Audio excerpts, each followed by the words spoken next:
They were drunk on victory and wine when the doors of the twins closed like a casket. Music played, laughter echoed, and Walder Frey smiled that rotten smile of his. Robb Stark, the king in the north, raised his cup in an uneasy toast to family, honor, and betrayal hidden behind false smiles. Catelyn Stark was the first to notice. The off-key notes of the Rains of Castamere drifted through the hall like a ghost of death. Her eyes darted to the musicians, to Rose Bolton's stillness, to the crossbowmen lining the balcony. And then it happened. Arrows flew. Men screamed. Blood sprayed across tables meant for celebration. But Robb didn't die. Grey Wind's howl pierced the chaos. Unlike the stories sung by bards, the dire wolf didn't fall right away. He had felt something was wrong. He tore through Frey men with fangs soaked in gore, carving a path straight to his master. Roose Bolton lunged with his blade, but Robb, injured, furious, still alive, slashed upward. The Valyrian steel of his sword met Rose's blade, but the pain of betrayal had made Robb savage. He struck again, this time deeper, slicing across Rose's ribs. The traitor fell to one knee. But Robb was bleeding too. He'd taken a bolt to the shoulder, and another grazed his thigh. Catelyn screamed his name as she tried to reach him, but she was grabbed, restrained by Frey guards as her son struggled for breath. "Mother, go," he growled. He grabbed a dagger from a fallen bannerman and threw it with all his strength, burying it in the throat of the man, holding her back. Catelyn staggered free just as Grey Wind charged beside her, forcing a corridor open. They didn't escape unscathed. Not all of them escaped at all. Talisa lay motionless in a pool of red, her hand stretched toward Robb, her eyes already empty. His unborn child died with her, and something inside Robb Stark died too. But he didn't stop, couldn't stop. He and his mother fought tooth and nail through servants' passages and muddy hallways, Grey Wind never leaving their side. Every turn was met with betrayal. House guards they thought were allies, turning blades toward them. Robb killed like a wolf backed into a corner. He didn't fight like a king. He fought like a man betrayed by the very realm he bled for. They escaped through the river, half drowned, half dead. Grey Wind took 3 more bolts in the process, but the beast swam beside them, refusing to die. By morning the Red Wedding was over. The North believed their king dead. The South celebrated the end of the rebellion. The Freys bragged, the Boltons smiled, and the Lannisters felt safe again. But they were wrong. Robb Stark was alive, wounded, changed, haunted by ghosts and betrayal, but alive. And he would return, not as the boy king who fought for honor, but as a shadow of winter itself, cold, relentless, and ready to burn down the world that tried to bury him. The forest surrounding the Trident was eerily quiet. Robb's breath came in rasps, each one a reminder of the bolt still lodged near his shoulder blade. Catelyn tried to keep pressure on the wound with a scrap of bloodied cloak, but they had little left. No horses, no allies, no time. Grey Wind limped beside them, silent for once. His usually wild eyes were sunken, his fur matted with blood not all his own. He had killed more Freys than Robb could count, but even direwolves had limits. "Robb," Catelyn said softly, "you need to rest. You'll bleed out." "No," he said, teeth clenched. "Not here. Not yet." Every time he closed his eyes, he saw Talisa, her hands reaching for him, her belly torn open. He saw the smile on Rose Bolton's face, the satisfied nod from Walder Frey. Rage kept him upright more than strength. They made it to a hunting shack miles from the twins, something Catelyn had remembered from a time before war. It was barely standing, just 4 walls and a crumbling hearth, but it was shelter. Robb collapsed inside. Catelyn worked in silence, breaking the bolt from his shoulder and pouring what little wine they had over the wound. He didn't scream. He didn't flinch. He just stared at the ceiling, his lips moving without sound. "Who can we trust now?" he whispered finally. Catelyn looked at him, eyes heavy with grief. "Maybe no one, but we can make them fear us." They stayed there for 2 days. Robb barely moved. Fever came and went. On the 3rd day he stood. "Send the ravens," he told her. "One to Howland Reed, another to Mage Mormont, and one more to the Blackfish." "You want to gather the old guard," Catelyn said. "No," Robb replied. "I want the North to remember who I am and what they did to me. I want vengeance, not loyalty." He shaved his head, burned his crown. He took a cloak from a dead Frey soldier and wore it like armor, mocking them with every step he took. The boy king was gone. In his place was a ghost. The young wolf reborn, not as a ruler but a reckoning. Back at the Twins, Walder Frey held court like a pig on a throne. He had banners redrawn, songs rewritten. Robb Stark was declared dead by royal decree. The Boltons took Winterfell in name, seated as wardens of the North. Roose healed slowly, ashamed he hadn't struck the final blow himself. But they were nervous. Freys died in the woods, throats slit. Their scouts vanished. Their messages never arrived. And on one freezing morning, a sack was thrown at the gates of the Dreadfort. Inside were 5 heads, Frey men, their tongues cut out and their faces peeled halfway. Pinned to the sack was a note, scrawled in blood, "The North remembers." Panic spread. The Starks had no army, no bannermen, no allies. But something was moving. A whisper, a terror, a shadow in the trees. Robb Stark was alive, and he was hunting traitors. Meanwhile, deep in the neck, Howland Reed received his raven. He read the words 3 times before whispering, "The wolf lives." He gathered his green men, called old oaths to life. The reeds began to stir. In Bear Island, Mage Mormont held the bloody note with a shaking hand. "My king is not dead," she said. "He was betrayed, and we will answer." The Blackfish returned from the Vale under false papers. Quiet, careful, but deadly. He knew what had to be done. He'd seen the treachery once. He would not let it stand again. And at Castle Black, Jon Snow received no raven. But he felt something in the wind, a chill that wasn't just winter.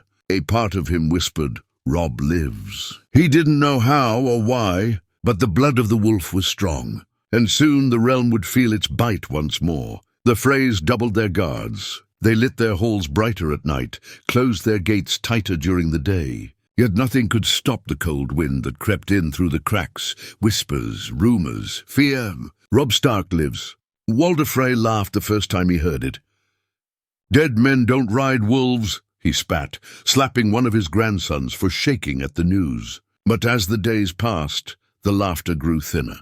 Small bands of his men sent to secure the Riverlands began disappearing. Entire patrols, gone. Then came the bodies, hanged upside down from trees, eyes removed, the Stark sigil carved deep into their chests. A warning, a curse. But Robb wasn't just killing. He was watching. In the woods he stood cloaked in the shadows, grey wind beside him like a demon from some old northern legend. Every Frey convoy that moved he saw. Every raven that flew he knew. His wound had healed, but his soul had not. His mother said little these days. Her eyes were different, cold. They were no longer just survivors. They were ghosts with names. The Blackfish arrived in secret at the ruins of Riverrun. The castle had been stripped, left empty after the Lannisters marched through. But a small band of loyal men waited for him in the crypts beneath. And when Robb arrived that night, cloaked and silent, it was not as a king, but as a revenant. "Your Grace," the Blackfish said, falling to one knee. "I'm not a king," Robb replied, "not anymore. You're something more dangerous," he was told. "You're what they feared you would become. A Stark with nothing left to lose." The North had forgotten its old gods, but they hadn't forgotten vengeance. Mage Mormont came next, bringing 24 of her fiercest women. "I'll follow you into the Black, Robb Stark," she said. "But I'll not follow a boy." Robb met her eyes. "You won't have to." Meanwhile, in King's Landing, Tywin Lannister held court with his usual quiet menace. But even he had heard the rumors. "The king in the North is dead," he said, eyes sharp. "Whatever is out there now, it is not Robb Stark." But Cersei wasn't so sure. "He should have died," she hissed. "We saw to it." Jaime sat silent. He didn't believe in ghosts, but he had seen stranger things. The Red Wedding had broken Northern pride. But in trying to kill the wolf, they had only taught it to hunt. Back in the Riverlands, Robb began striking real blows. He led raids on Frey outposts, burned supply lines. He didn't spare the traitors. No mercy, no diplomacy. When he took a holdfast loyal to the Boltons, he hanged every man who had flown their flayed man's sigil. "They started this war with a wedding," he told his men. "We'll end it with fire and blood." But he wasn't just destroying, He was building something in the dark. He created a new war council, just 6 people. His mother, Maije Mormont, the Blackfish, Howland Reed, a wildling scout from the north who had come south seeking justice. And Arya, yes, Arya. She came from the shadows one night, a dagger in her hand and death in her eyes. He didn't recognize her at first. The little girl was gone. In her place stood something sharper. They embraced without words. "I heard you died," she said. "I almost did," he whispered. "But the gods weren't finished with me." "Then let's finish them," she said. And so the Stark children stood together again, not in peace, not in victory, but in the ashes of betrayal. And they would burn the rest of it down. But in the ashes of betrayal. And they would burn the rest of it down. The rivers ran red that season. Every fortnight brought news of another Frey outpost slaughtered, another Bolton banner torn down. The north didn't rise all at once, but it began to stir. They had believed Robb Stark dead, his bones scattered at the twins, his head replaced with grey winds in a grotesque display. That was the tale sung in taverns and whispered by Lannister spies. But the truth had claws, and it was tearing its way back north. In the haunted forest around Moat Cailin, Robb met Howland Reed face to face. The Crannogman looked unchanged, small, unassuming, but eyes sharp like broken glass. "They think you're a ghost," Howland said. "I was," Robb replied. "Now I'm something else." Reed nodded. "Good. We'll need a ghost to pass the neck unseen." With Howland's guidance, they moved like phantoms, cutting through bogs and ancient trails known only to the first men. The neck had always been treacherous, but it bent for those who remembered the old ways. By the time they reached Barrowton, the Boltons still hadn't caught wind of Robb's return. Roose Bolton had healed, but he wasn't the same. He had grown paranoid, doubling guards, executing his own men at the faintest whisper of treason. He ruled the north in name. But fear is not loyalty. In the shadows of Winterfell's broken walls, Ramsay Bolton watched prisoners tortured for sport. He had no love for his father, no respect for the Freys, and even less fear of rumors. "Robb Stark lives," he said with a smirk. "Then let him come." He ordered 20 girls flayed in celebration, sent their skins to surviving Stark loyalists as a message. But the only thing it did was send Arya over the edge. She stared into the fire that night, jaw clenched. "Let me kill him," she said. "Let me end him." Robb didn't answer at first. He was staring at the piece of parchment Ramsay had sent, crude drawings, pieces of flesh, and a bloody, smiley face. "He wants us angry," Robb said. "He wants chaos." Arya spat into the fire. "Good, let's give it to him." They hit the Dreadfoot first, not with an army, but with shadows. Arya moved through the walls like death-given form. She slit the throats of every guard on the outer gate before dawn. Howland's men poured poison into the wells. Maije Mormont's daughters infiltrated as washerwomen and slaughtered the guards in their sleep. And then Robb walked through the gates. He didn't wear Stark armor. He didn't carry a banner. He carried a torch. And he burned the Bolton kennels to the ground with all the hounds still inside. When Rouse finally realized what was happening, he tried to escape through the tunnels, but Grey Wind was waiting. The direwolf didn't kill him quickly. Robb stood there and watched Rose's last moments, watched the man who murdered him once scream like a child in the dark. And when it was over, he said nothing. He simply carved a direwolf into the stone above the Dreadfort gate. Then they left it to rot. Ramsay didn't take the news well. He set fire to 3 villages he suspected of helping Robb's forces. He flayed children, burned crops, turned fields into ash. But the North was no longer afraid, and Winterfell, still broken, still haunted, waited. Robb knew they had one battle left, one name still on every tongue: Winterfell, the seat of his family, the heart of his people, the symbol of what had been stolen. But this time he wouldn't ride in as a king. He'd come as the wolf returned to its den, with fury in his chest and blood in his teeth. Winterfell. The name alone stirred ghosts in Robb's chest. Snow blanketed the outer walls, hiding the scars of fire and war. The towers still leaned with broken spines. The great hall was a husk of what it once was, and the godswood stood silent, its heart tree weeping sap like blood into the frozen ground. Ramsay Bolton ruled it now, or so he thought. He held feasts for himself, paraded prisoners through the square, turned the broken crypts of the Starks into a dungeon, a twisted mockery of rule.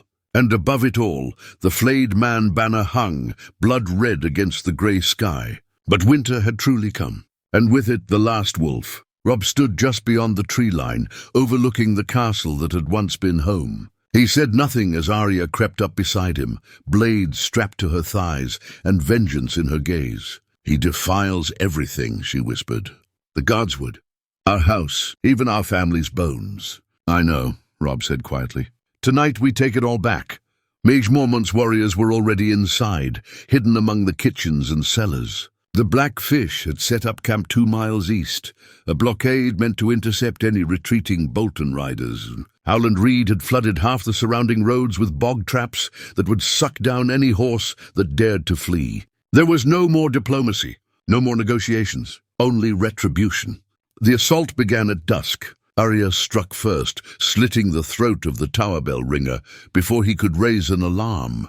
A moment later the courtyard erupted. Robb's force was small but fierce. No banners, no war drums, just cold steel and fury. Grey Wind led the charge, a white blur in the snow, tearing into Ramsay's kennelmen before they could arm themselves. Bolton soldiers scrambled to form ranks, but they weren't facing boys from the north anymore. They were facing ghosts of war, men and women who had already buried their families, their kings, their hopes, and they wanted revenge. Ramsay fought like a demon, wild, unpredictable. He killed 3 of Mormont's warriors in the space of a minute, dual blades flashing in the firelight. But he underestimated who he was truly fighting. Arya found him in the great hall, standing over a pile of corpses with blood up to his elbows. "Another little Stark," he sneered. "How many of you do I have to kill to make the nightmares stop?" She didn't answer. She simply moved. The fight was fast, brutal, personal. He slashed her arm. She stabbed his thigh. He punched her so hard, her head cracked against a table, but she rolled under it, came up behind him, and cut the tendons in both his legs. He dropped like a sack of meat, shrieking. "Wait, please," he gasped. "You flayed children," Arya said. "You burned families alive. I'm your brother's kin. I'm a Bolton. You were never family." Then she slit his throat, not fast, not clean, slow. When Robb found her minutes later, she was sitting calmly by the fire, wiping his blood off her blade. "It's done," she said. He looked at Ramsay's body for a long time. Then he nodded. "Not yet." Robb raised the Stark banner above Winterfell himself. The flayed man was torn down, burned in the courtyard. He stood before what was left of his people, not as a king, not as a boy, but as a man who had walked through fire, betrayal, and death itself. "Winterfell is ours again," he said. "But we are not who we were. We cannot forget what they took, what they destroyed." He looked around, eyes hard. "We will rebuild, but not as the 7 kingdoms demand. We owe them nothing." Catelyn Stark stood beside him, silent, proud, changed.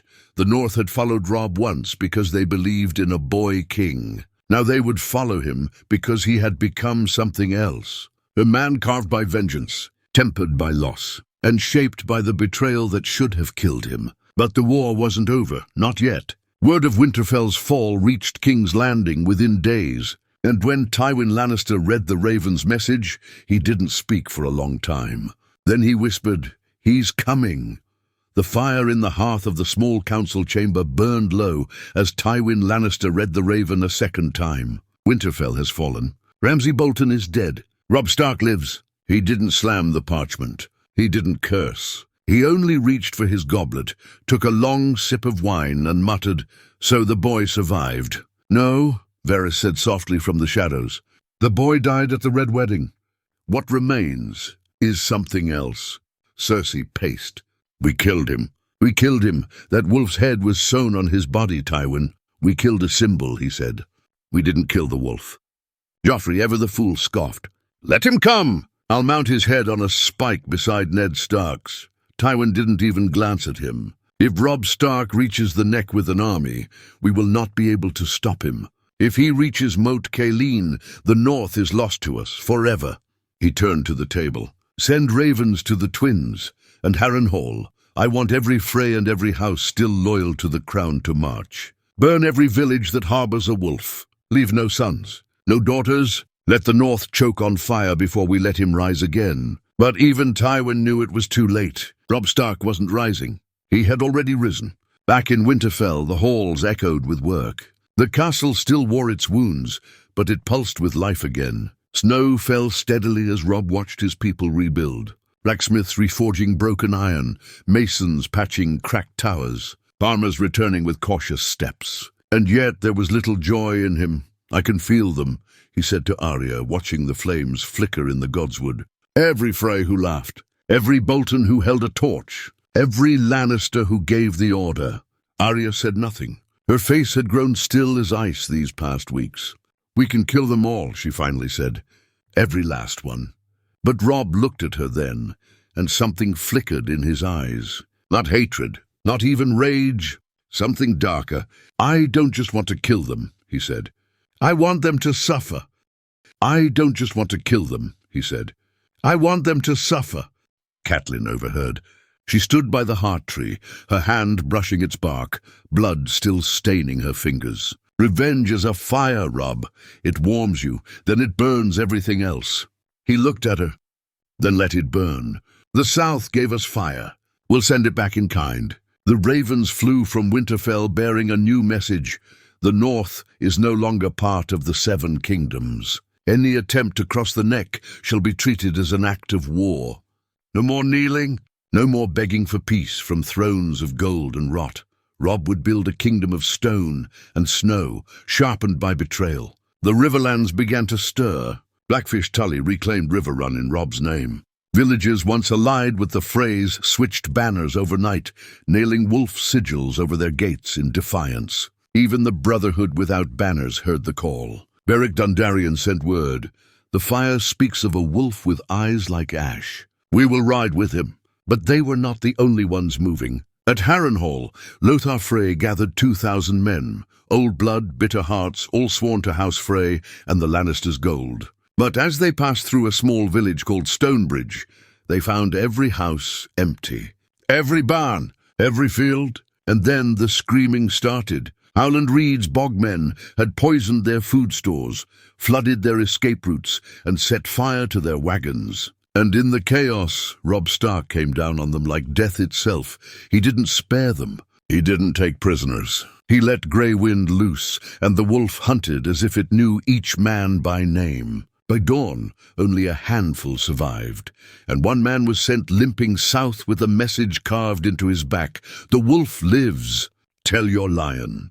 In King's Landing, Tywin slammed his fist on the table for the first time in years. Enough, no more games, no more ravens. Robb Stark will not be stopped by small battles. We need an army. I want Jaime back from Riverrun. I want Stannis watched, and I want the Iron Bank paid, in full.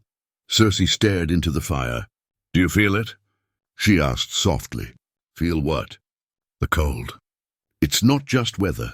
It's him. He's coming." And far beyond the wall, even the dead stirred uneasily in the frost. For something older than war or vengeance was waking in the north. And the wolf was only the beginning. Snow fell like ash over the scorched fields of the Riverlands. Trees burned black, rivers ran sluggish with blood. Villages that once bore Frey banners now stood silent, abandoned or burned to the ground. Robb Stark was not waging war. He was conducting a purge. He moved like a storm, unpredictable, devastating, and never still. Every time the Lannisters or Freys tried to regroup, he struck from the shadows. Camps were ambushed in the dead of night. Supply lines vanished. Lords awoke with knives at their throats, or not at all. The boy they had mocked, betrayed, and butchered at a wedding had become a ghost they couldn't corner and couldn't kill. And in every place he passed, he left only two things: a scorched banner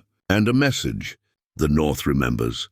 Inside Riverrun, now retaken by the Blackfish and fortified with Northern and Riverland forces, Robb met with his council in a war room made of cracked stone and blood-stained maps. "We've bled them," the Blackfish growled, pointing to a battered corner of the map. "The Freys have lost 3 sons, 6 bannermen, and half their levies." "It's not enough," Robb said flatly. Tywin Lannister still breathes. Mage Mormont leaned forward. Then we got him. But Howland Reed raised a hand. If we move south too quickly, we'll be fighting Lannister gold and steel on their own land.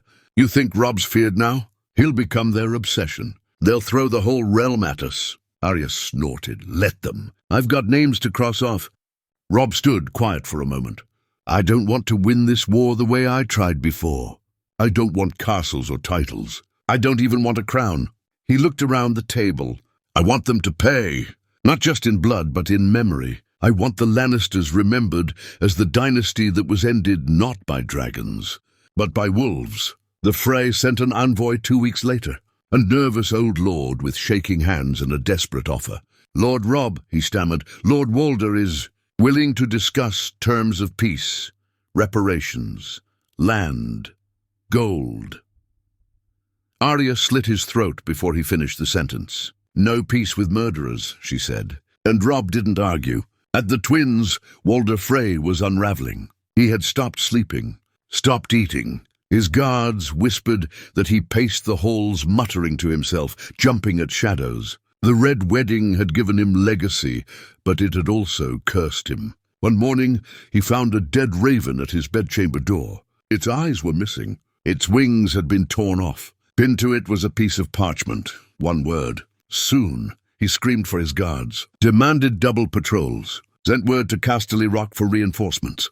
But help would not come quickly enough. In King's Landing, Tywin Lannister sat before a council of restless lords. The Westerlands was stretched thin. Riverrun was lost. The North had rebelled again, and whispers had begun to swirl in the streets. Robb Stark cheated death. He walks with a direwolf at his side. He's not a man anymore. He's winter. Tywin silenced such talk with gold. But gold no longer bought loyalty like it once did. The war had turned, and for the first time in decades, fear touched Tywin's cold heart. That night, Jaime Lannister returned from the field with news that froze even Tywin's hand. The Freys, Jaime said, pulling off his cloak, blood spattered across his armor. They're being slaughtered, one by one. Walder? Tywin asked. Alive for now, but he's losing his sons faster than he can bury them. He looked at his father. Robb isn't fighting a war. He's sending a message. And what message is that? Tywin asked. That he learned from you. In the north, at Winterfell, Robb stood before the tombs of his ancestors. The snow had begun to melt around the crypts, just enough to reveal names carved in stone. Lyanna, Rickard, Brandon, Ned. We tried to live by honor, he whispered. We tried to serve the realm.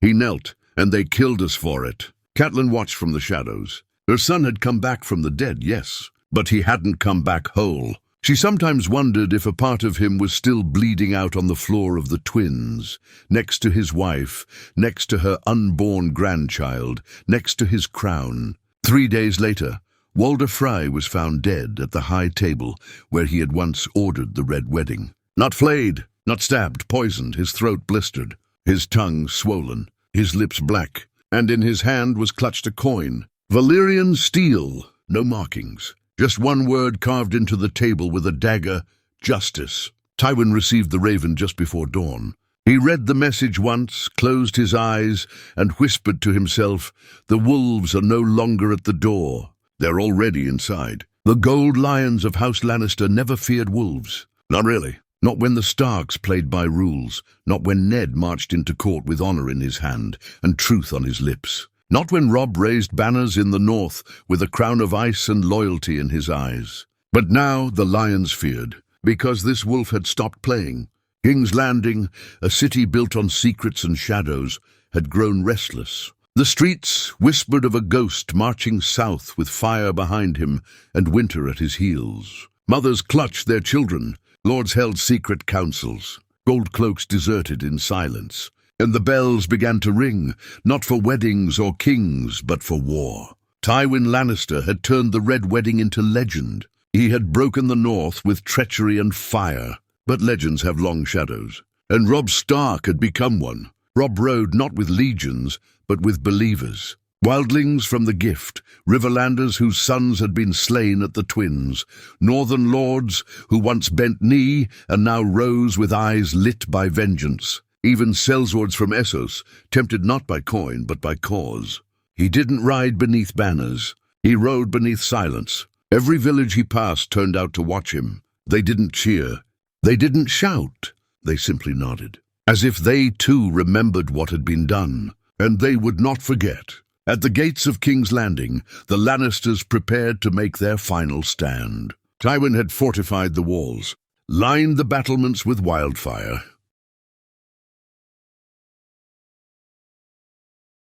Planted scorpions on every tower. He expected a siege, but Robb didn't want a siege. He wanted an ending. He came not as a king, but as judgment. His army moved through the outer rings of the city like smoke, neutralizing outposts, bribing guards, poisoning wells. Arya had already been inside the Red Keep for days, walking the halls as a ghost in the faces of servants. Every step Robb took was mapped, measured, destined. And when he finally passed beneath the gate, he walked beside Grey Wind, with Winterfell's steel on his back and his father's silence in his heart. Cersei refused to run. She sat on the Iron Throne in her finest gown, a goblet of wine in one hand and her crown twisted in the other. "Let him come," she whispered. "Let the wolf come and try." Joffrey screamed at every whisper of a shadow. He had ordered every raven sent, every gate sealed. But there was no stopping what was already inside. Tywin stood at the top of the throne room, dressed in black and crimson. He was not afraid. He was expecting him. And then the doors of the throne room burst open. Robb Stark entered, his cloak soaked in snowmelt, his sword drawn, and his eyes dead as the north. Grey Wind growled low.